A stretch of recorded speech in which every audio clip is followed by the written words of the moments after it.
Salut les quatrièmes. Alors on se retrouve aujourd'hui pour faire la deuxième partie de notre chapitre sur la tension. La semaine dernière, on a défini ce que c'était la tension, comment on la note, par quelle grandeur on mesure la tension, le volt, et de quelle façon on la mesure en branchant un voltmètre en dérivation au bord d'un dipôle. Alors comme pour l'intensité, on va définir les lois électriques de la tension. Souvenez-vous, l'intensité, dans un circuit en série, on avait la loi d'unicité, c'est-à-dire qu'on avait l'intensité était la même partout dans chaque dipôle. Dans un circuit en dérivation, c'était la loi d'additivité. On additionnait toutes les branches pour obtenir l'intensité de la branche principale. Et bien, croyez-le ou non, pour la tension, c'est exactement le contraire. Alors, on va le déterminer expérimentalement. Allons-y. On va commencer par un circuit en série. On va prendre 3 mesures. La mesure du générateur, de la tension du générateur, la mesure de la tension de la lampe 1 et la mesure de la tension de la lampe 2. On va regarder nos résultats et on va définir la loi qui en découle. Allez, c'est parti. Alors, j'ai donc un petit circuit en série ici. En série, ça veut dire qu'il forme qu'une seule maille, qu'une seule boucle. Voilà. Et donc, j'ai bien un dipôle générateur, 2 lampes et un petit interrupteur pour le folklore. Ici, j'ai mon multimètre et je vais d'abord aller me faire ma première mesure. On a dit qu'on mesurait la tension aux bornes du dipôle générateur. Alors, la tension au bord du générateur, je suis à 3,5 volts. Je vais poser l'appareil ici pour les prochaines mesures. 3,5 volts. Je note les résultats.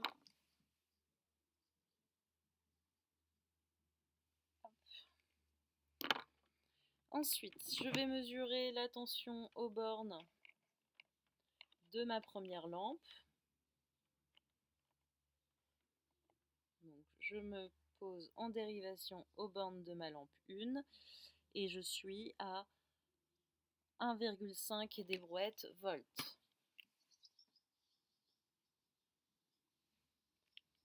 Ok, et enfin la deuxième lampe, on va pareil se mettre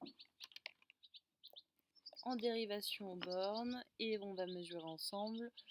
Je suis autour de 1,6 et des brouettes volts.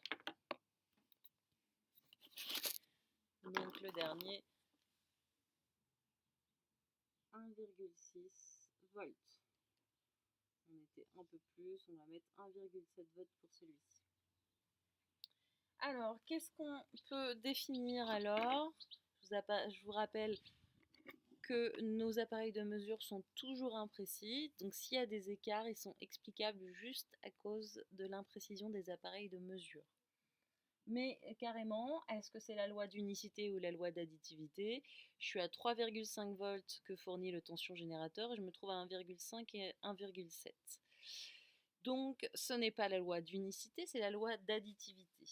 La tension du générateur sera égale à la tension de la lampe 1 plus la tension de la lampe 2. En gros, la tension du générateur, la somme de tous les dipôles récepteurs sera égale à la tension du générateur. Donc on dit que c'est la loi d'additivité. Alors même chose pour un circuit en série. Alors c'est reparti.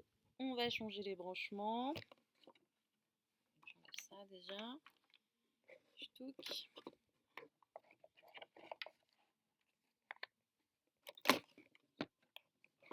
Je vais brancher donc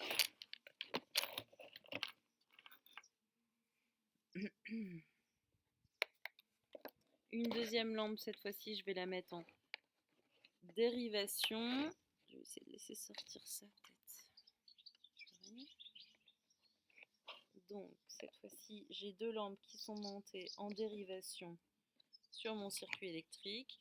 Mes 2 lampes, on voit pas la deuxième ci. Mes 2 lampes fonctionnent, tout va bien. Et je vous remontre quelles mesures on va faire, mais c'est les mêmes qu'on a fait pour le circuit en série. On va aller regarder le dipôle générateur et le volt de chacune de mes loupiottes.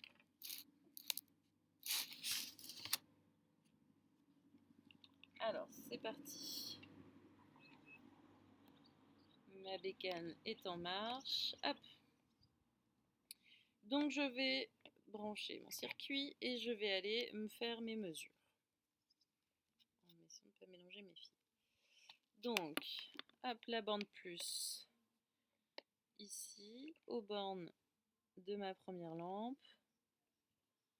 Et je me retrouve avec... Ah, je suis à l'envers en fait.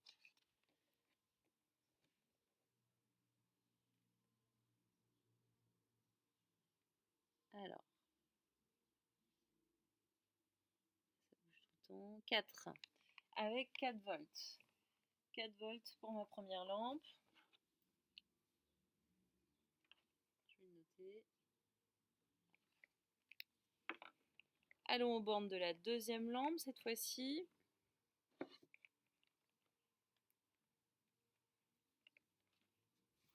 Donc tout pareil, en dérivation. Il faudrait que je mette ça comme ça. Ici. Et je me retrouve avec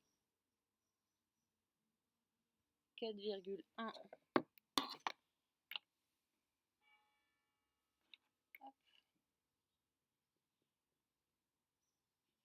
4,1 volts et on a oublié le générateur.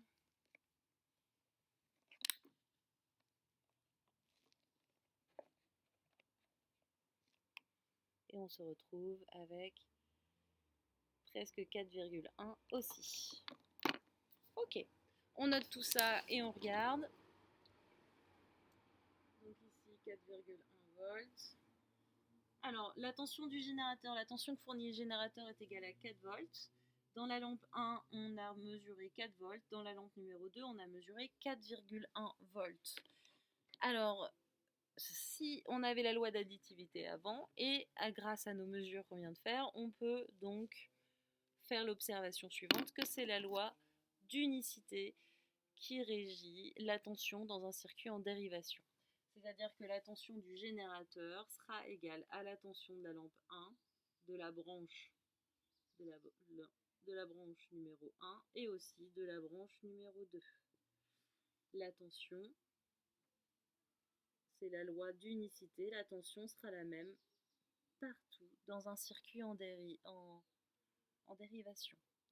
Alors que la somme des dipôles récepteurs sera égale à la tension du générateur. Pour les circuits en série, ça sera la loi d'additivité. Voilà. Alors, je vais un peu plus vite que la dernière fois parce qu'on l'a déjà fait pour l'intensité et que c'est exactement la même chose mais dans le sens contraire. Vous avez de nouveau de la même façon quelques exercices à réaliser, des petits calculs simples sur des problèmes qu'on vous pose dans ce genre de situation. Et la semaine prochaine, eh bien, ça sera de nouveau un exercice corrigé pour un DM noté. Voilà, merci, salut les quatrièmes, à très vite.